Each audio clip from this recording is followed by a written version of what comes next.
Consider the Source, The Stare. Consider the Source is a band that I circled around for decades and never really took the bite on until last year I got a chance to see them play live here locally.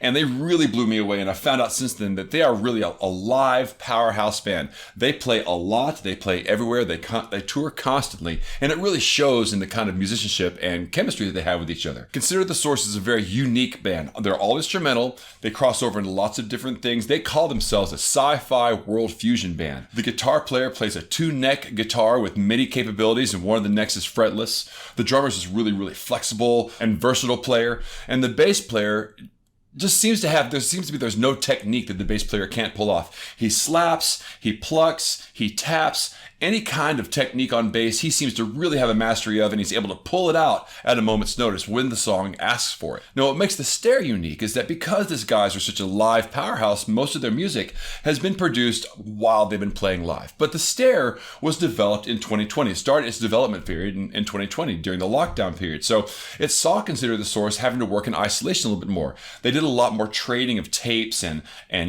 demos back and forth. So they had a chance to develop this material in a little bit different way. They also had contacted a producer that they'd long wanted to work with, the person who had produced Dream Theater's Images and Words. And he'd always worked in Colorado, and they had always worked in New York City, so they really didn't have a chance to get their paths to cross.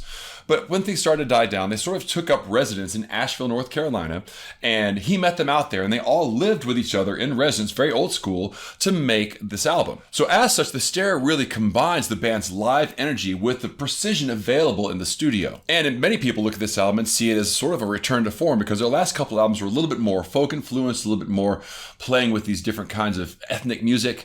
This one is a little bit more on the hard rock, gent, progressive rock side. So it's very immediate and it's very virtuosic, and it really cements the band's identity while also evolving it. And the fracture in this music, the sense of being lost, was the pandemic itself that helped to produce this album, the unique conditions that made this album arise, turning that disruption into a new form of creative direction.